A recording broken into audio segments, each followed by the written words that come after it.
just did a long hike. Not a long hike actually, it's a short hike, but it's a bit of a hefty hike.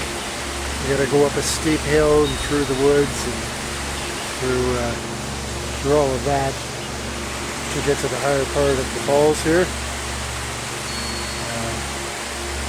I can't remember what this falls is called. Upper Falls? I'm not sure. It's at the beginning of the Bruce Trail near the Shidoki Golf Course. I've been coming here about 7 years, and I have to say, of all the countless times I've made this trip to the top, which is far less frequent than where I usually go, because it is a long hike. Usually I go to the lower part or just stay on the trail. But when I've come here many times up here, and I have to say, of all the countless times I've come up here, this is the first time that I didn't get slightly lost coming up, because of how it's all situated. It's so hilly and rocky and trees, and it's very easy to get a little off track. So quite often you'll slightly miss the spot. You're opening to the upper falls, and then you have to kind of find your way back. And I have to say, this is the first time it was laid out. I didn't do it effortlessly. It was like I was just led here. So that was pretty neat. And so here we are at the top. This is the second part of the falls. We're going up to the top. It changes every year. New boulders come down. In the winter time, everything freezes and the ice pushes massive trees and boulders. Eventually they go off the end. Believe it or not, a lot of these boulders are relatively new. They haven't been here for decades. They've been here, but they were down there. They just keep coming and falling. And I mean, I think that one's been there a long time, and that one. But there used to be a massive one right there. That went off, and this is all changed.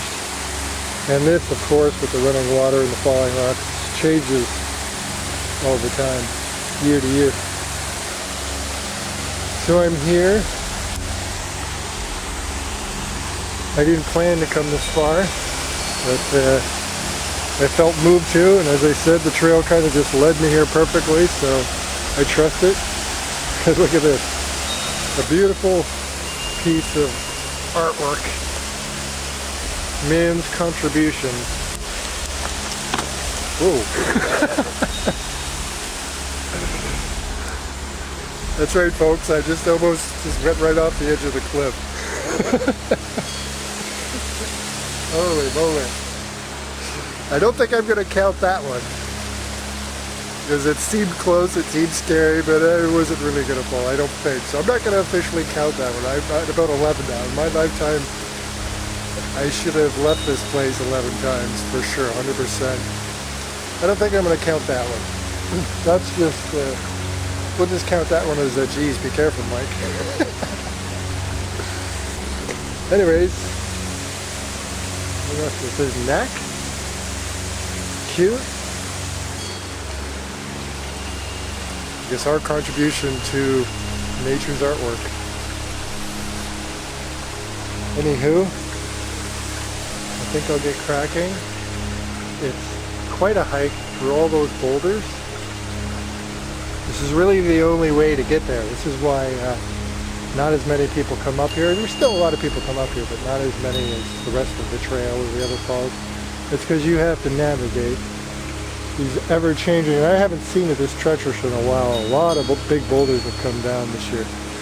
So I'm going to have to basically go up and down and through all this, and it goes, winds and goes on. So I'm going to turn the camera off. It's quite the hike. And we'll see you in a bit. Wow, I have to say,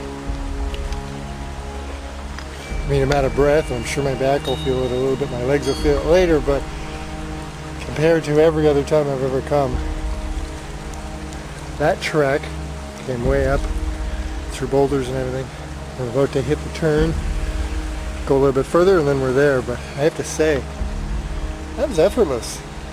It's It's like everything was just laid out perfectly. The way all the rocks were and the boulders. Usually takes a lot of decision making because the water settles in pools, and depending where the rocks and trees have fell, you know, sometimes it takes a lot of decision making. You'll go one way and you go, oh no, you gotta go around the other way, I can't make it across here. Everything was just laid out. I'm almost there, and it took me like 2 minutes and no decision making. It's like I'm just being led here. This whole day is like I'm being led up here. So it's quite fascinating. I have to see where this is all leading. Metaphorically, that is. I know physically where it's leading. So I'm about to make the turn, and then we're going to go up there another minute or so, and we're at the top of the falls. See you in a bit. Well, I'm almost there, but I just had to stop, rest a second, and kind of just do a moment of silence. There's a couple of our old friends here that have fallen.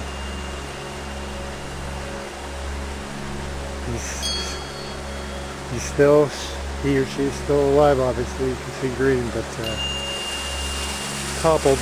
Same with this one. This happens here as the soil erodes because of what mankind does and the way we build around everything. We see a lot of the forests that are in and amongst cities.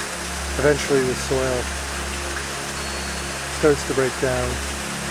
Erosion takes place. And in steepy, hilly areas, and especially here, we see this year after year, but it increases every year. We lose some of our old friends. But he's still alive right now. Not the way he wants to be, I'm sure, but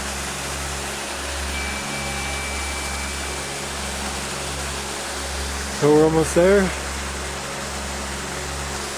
See you in a bit. You see part of the drainage tunnel from way up top where we're headed. It's come off and come down. Occasionally we see that as well. The actual man-made tunnel where the water comes from at the top. We call it the falls, but it's really man-made water, a tunnel. So it erodes too. So we see pieces that keep coming down over the years. Lovely though.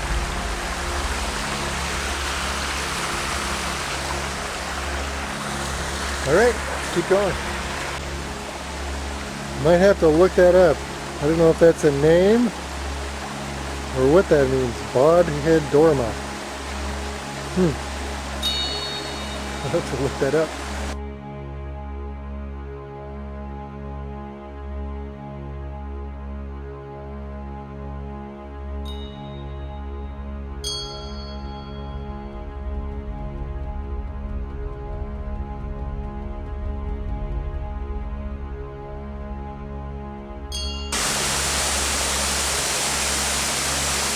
Here we are.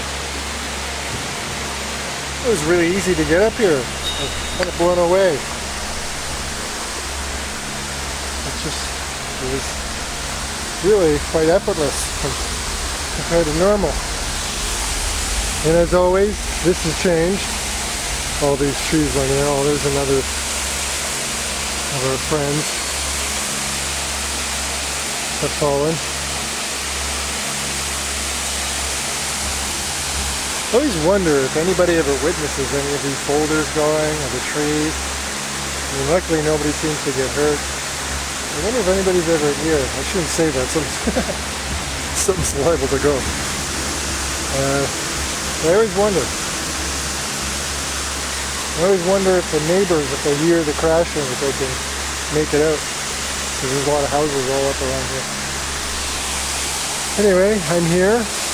I'm going to wade my way through here, see if there's any comfy spots, and rest for a bit, and then we'll see in a bit.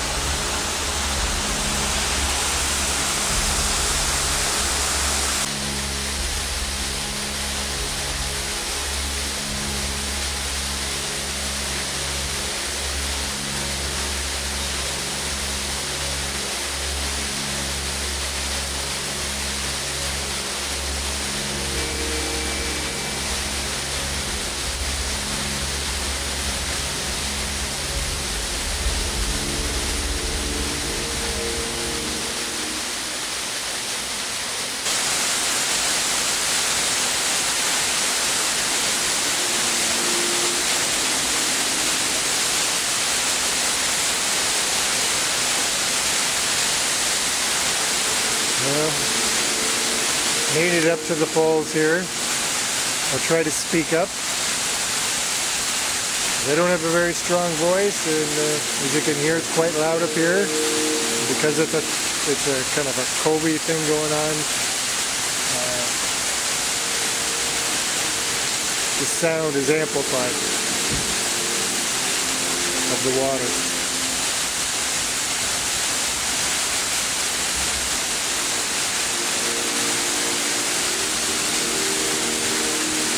Today what I want to talk about, I've talked a little bit about, but I think I want to get into it a little more. I haven't talked about it in a long time, is really what could be considered one of mankind's greatest afflictions. Now we could debate what it is. Some, we might say fear. That's definitely one of our core things driving everything is fear, but I think one of our core afflictions, which isn't given enough attention, I think, is amnesia. Human beings are prone to amnesia. We see it every day in our own lives, in the world, and it's a funny thing. And there's no permanent cure, it seems, except for maybe a few, maybe those few gurus or enlightened people that have truly reached a place of understanding or remembering in which it becomes a permanent way of being in this reality. Like Buddha.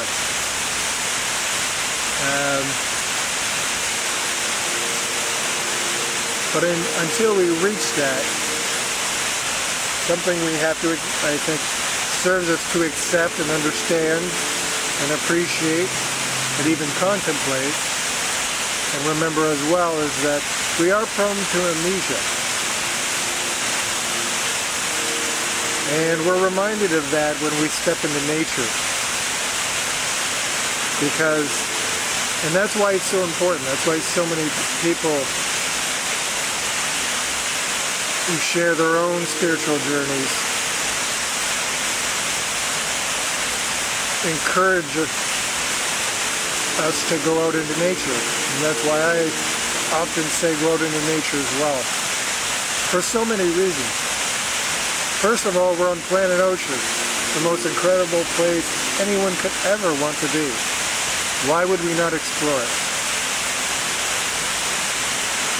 Also, we've created quite a bit of damage on this planet.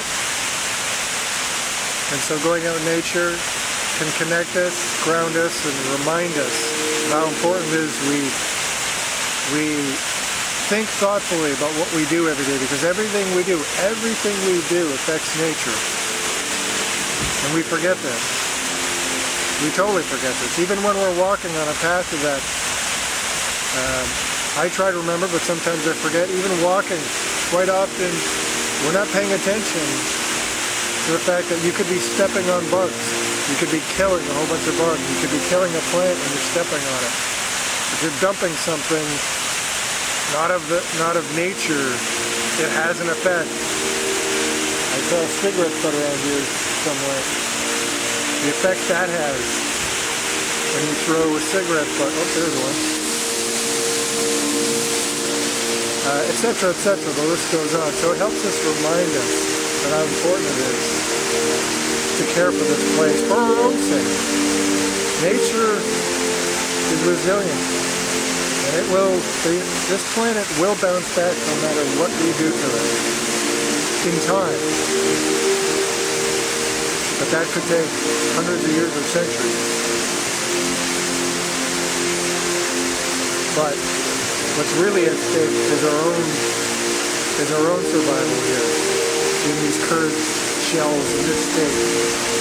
So when we talk about the environment, you hear people say save the planet, save the environment. Well, we can't really save it.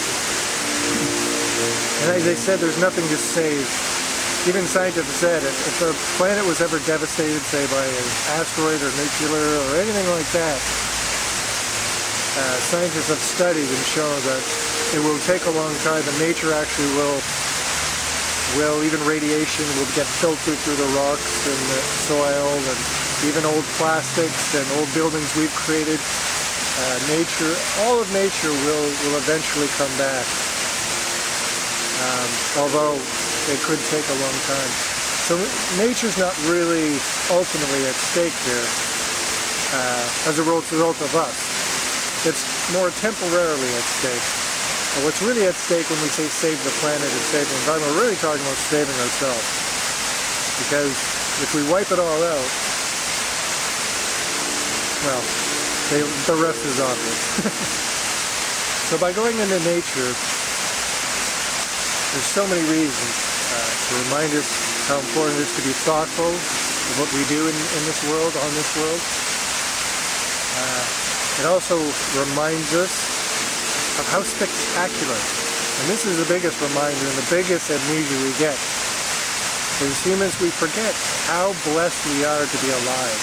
We forget how incredible this all is. This is no mistake. This isn't random. Science shows us that. The more science digs deeper, the more they see patterns in everything.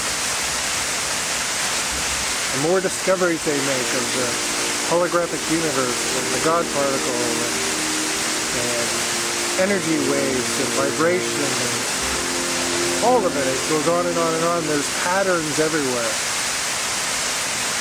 And it's miraculous. And we forget how miraculous it is and how miraculous we are.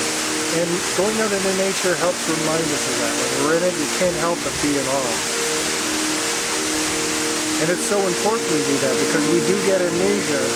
And then what happens further is then we get into the mind and we get into delusion. So first comes amnesia, then comes delusion. Self-delusion, delusion. You know, we're also prone to that. Obviously, we're all prone to delusion. The way, our history shows it, our everyday lives show it. We can all delude ourselves incredibly.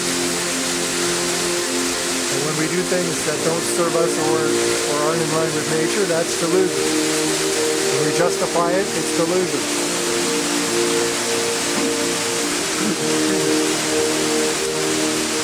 And when we suffer from this amnesia and we go heavy into the mind long enough, we of course create suffering and enough delusion where we even see that so many people actually believe that this is all random or meaningless. And they believe they're random and meaningless. Or they believe this is hell and we're in heaven. The only reason it can be experienced as hell is because we believe it to be so. We delude ourselves and we feed that delusion and we feed the suffering. And we make it hell for us. But we're not in hell. Are you kidding me? This is pure paradise. We have everything we need. If we were to flow with each other in nature and stop feeding delusion and stop getting so trapped in the mind and being driven by fear, we would see there is no lack. The only lack we create. This is a place of abundance.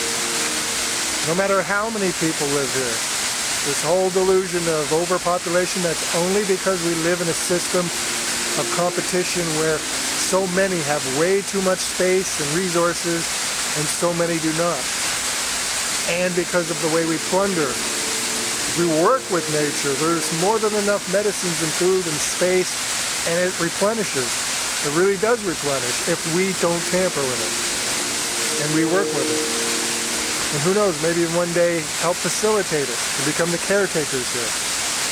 So we get heavy into this illusion of lack. And of course the system, which is based on fear, feeds that. And they believe it themselves, those running it. This is part of the fear that drives the whole system, and those that would oppress others and destroy nature are people suffering themselves. Although they would probably don't think they're suffering, but they're suffering themselves from delusion and amnesia. So it helps us to remember how fantastical this is. I mean, We are on planet Ocean. We are on a planet mostly made of water as we are, which is incredible how all that works. Floating, circling a huge ball of fire.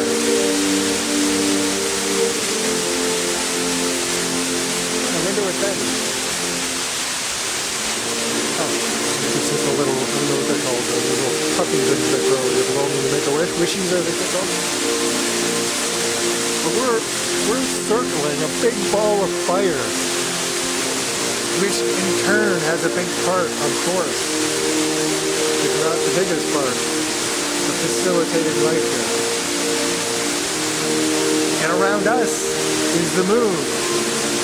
I like to call it our magical nightlight, because what would the earth be without moonlight? And all the other things the moon does gravitationally and everything else. So we have this perfect little nightlight floating around us. It's incredible. These bodies are incredible. They're incredible. Right now, your system, this shell, is a complex, incredible, organic machine, if you will, being run automatically by a supercomputer. Right now, your body's doing so many things. It's fighting viruses. It's producing cells.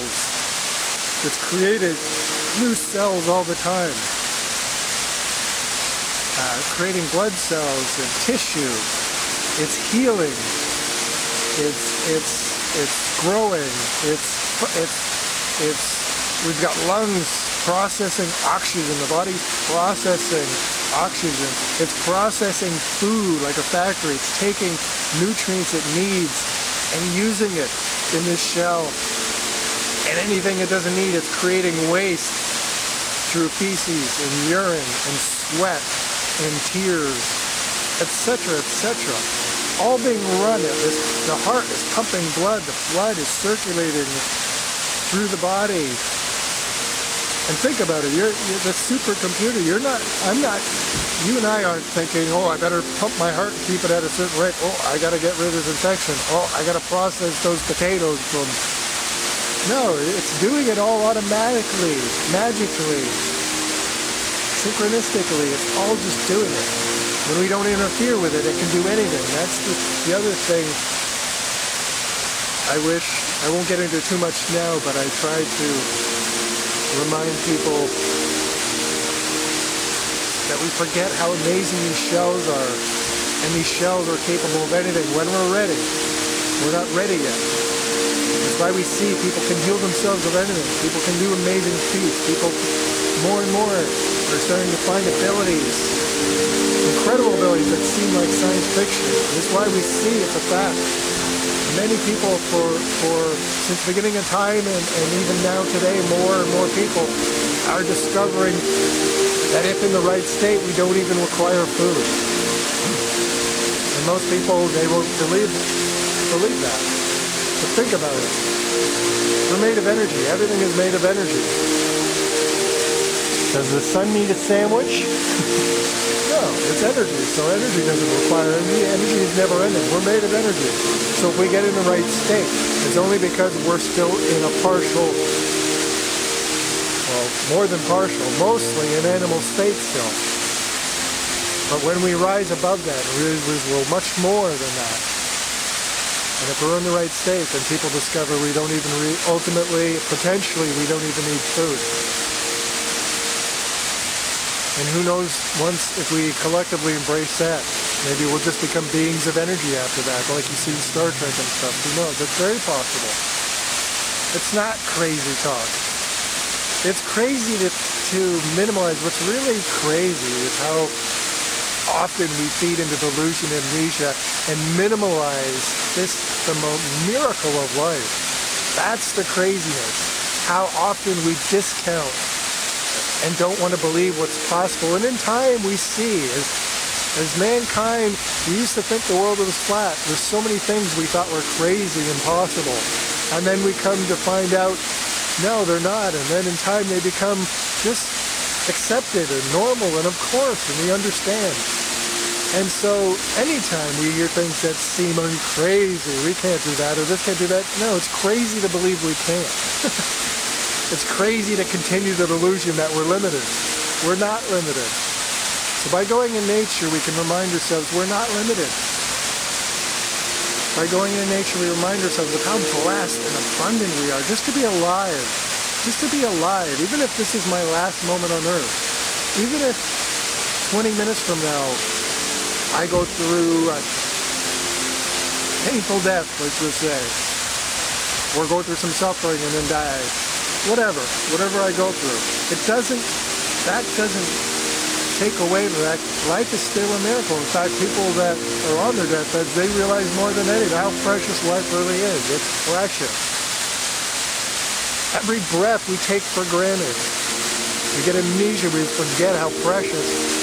Every smell, every color. I mean, the fact that we can see colors and taste.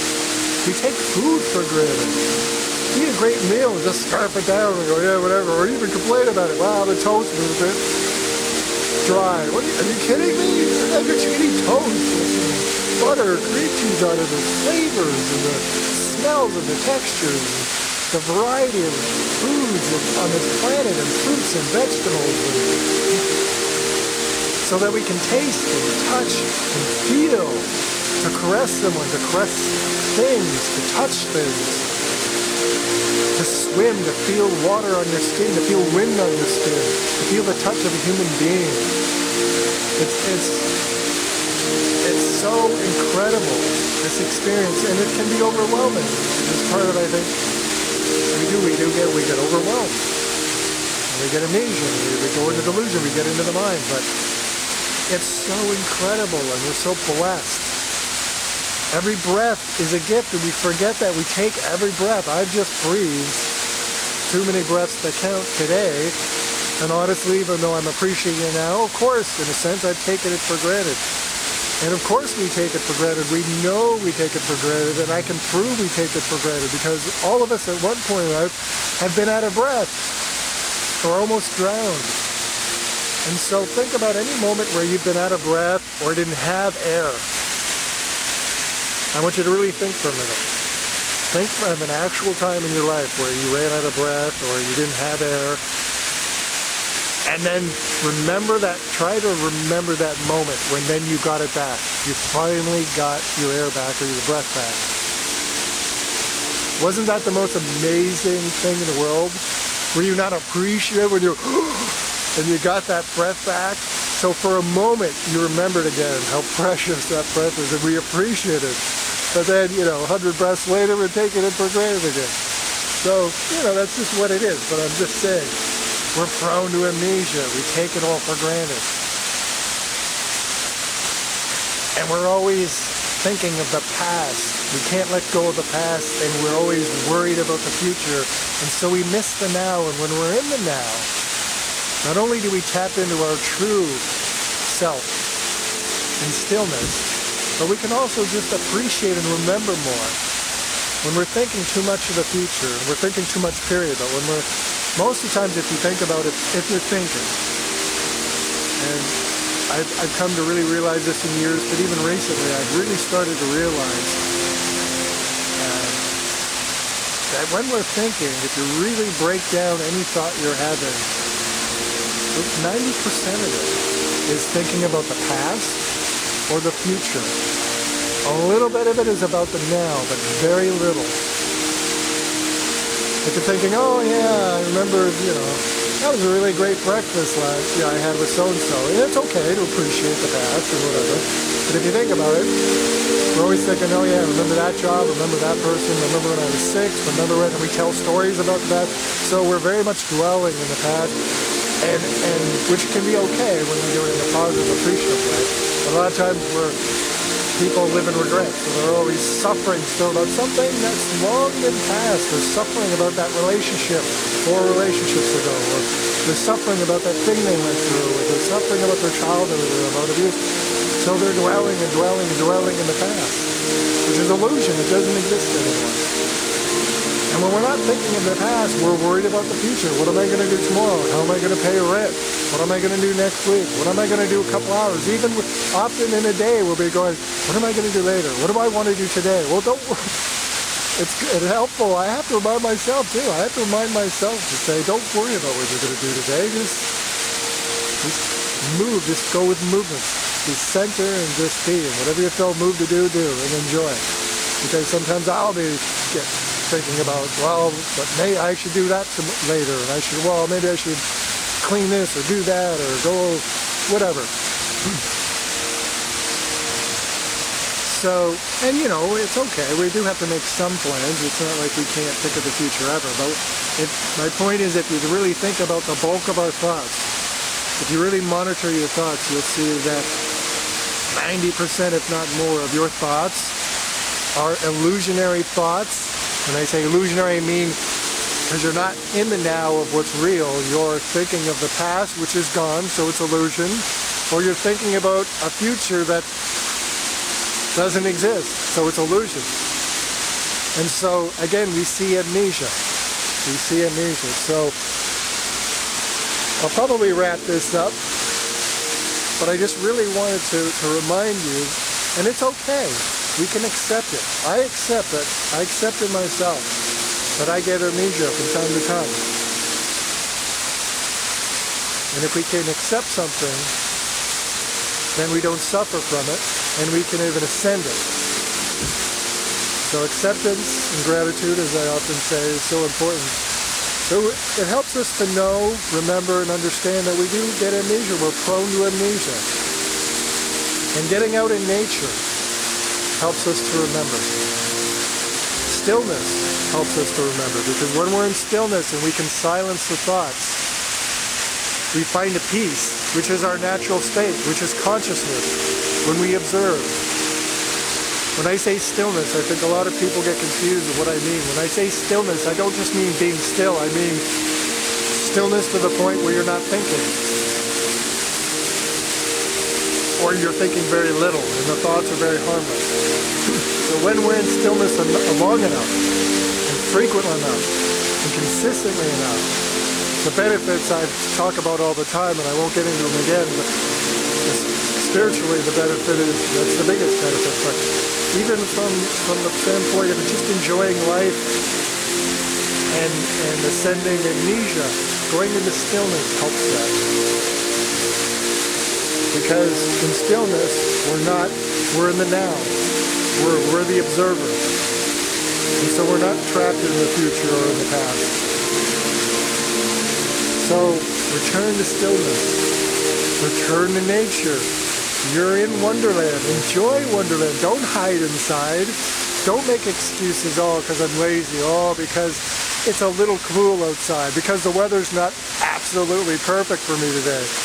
Any weather is perfect for you, almost. I mean, you don't want to go into a severe thunderstorm or tornado, but except for or blizzard, but most of the time excuses we see, we don't go outside, and we blame nature. The weather's fine outside 90% of the time. If it's a bit chilly, put on a coat. And go out and enjoy the coolness. Enjoy the feeling of being cold. Seriously. People are like, I don't want to be cold. You know what? It's kind of refreshing sometimes when you're comfortable for a long period of time to step out on a winter day and feel that chill, if you embrace it. And if you're wearing the proper gear, then you don't have to worry about getting sick or anything, because you're just out for a bit. Enjoy the Christmas, enjoy the feeling of your nose getting cold, and then you can go back inside. If it's hot, bring water. Wear light, cool clothing. Get in shade. There's always things to do to minimize, discomfort. But if it's really hot outside, so what? Get out and enjoy the heat. Me, I'm not one to particularly enjoy extreme heat, but still, once in a while, but it doesn't keep me from outside, because I can just stay cool. I mean, right now, it's a hot, sunny day. I was sweating coming up here, but that's okay. But now I'm actually getting a chill, because I'm sitting here and it's quite cool here because of the water and the shade. I'm actually getting a chill. So you can find ways to, if it gets a little too extreme, to minimize. So even though I'm not one for blazing sun, I still sometimes will go purposely, go right out in the sun Like today, knowing I'm going to get cooked a bit, because it's a nice change and reminder of how amazing it is, and it's a sensation you can enjoy. Even a sunburn, not that I'm saying go get sunburn, but if you get a sunburn, you can even enjoy it a little bit. I mean, you don't want to treat it and cure it, you don't want it to be too severe, but you can even embrace the sunburn because it's still a sensation of. So, I'm kind of rambling now, I better wrap up. Return to stillness, of course, but return to nature. Our time here is limited. We don't know how long, collectively or individually. This could be my last moment on earth, for all I know. It could be all of us. So every moment is a gift. So return to nature. Break the illusion, break the amnesia as much as you can. Remind yourself how fantastic. Whenever we suffer, it's because we're taking for granted everything we have. When someone's suffering, you're like, oh, my life, I hate my job, and my relationship isn't going well, and, you know, the toilet's backed up. You know what? All that, when you concentrate on all that negative, you're discounting the miracles that you do have. You're forgetting that, okay, your toilet's backed up, but you're in a home, that's a comfortable home that you have, a place to sleep, you have a comfy bed, you have clothes, you have food, even if you're tight budget and you get to a point where you don't have I've been in times quite often through the years, you know, my abundance in food and money fluctuates, and sometimes I live very minimally. But even in those minimal times, you can embrace it. You can embrace it. If all you have to eat until the next paycheck is macaroni and cheese and maybe a cucumber, enjoy it. It's food, you have it. And then when you do have more money, you can really enjoy to go out and get a big salad and, you know, whatever. So again, when we're suffering, we're in a state of amnesia and delusion in which we're discounting, we're focusing on the wrong thing, and we're focusing on just a few negative things, and we're forgetting that you're breathing. You've just been given in that one day, a million gifts of breath. A gift of just color and being and friendship and companionship and your dog and your cat, and you went out and you played frisbee or whatever it was, or you watched a great movie or listened to music. Music's such a gift. We discount. So we see people that are complaining online. You're complaining online, which is the biggest gift there is. You're talking to people from around the planet. You can share your creations and your thoughts to people around the planet. You have access to an infinite library, which we never had before. If I want to know about anything, all I have to do is type it in, and you have to scrutinize because some of it's not reliable, but still, I have access. I can find out about any disease or anything I want. All I have to do is type it in, and I can find out about it. Entertainment, people are bored with entertainment. We have so much entertainment, it's ridiculous. Endless music and creations and shows and movies and art. And again, we're so abundant. So when we see people complaining and this movie sucks and I'm bored and they're complaining online, especially people online that don't unplug and all they do is complain. Well, if you're one of them, return to nature, return to stillness.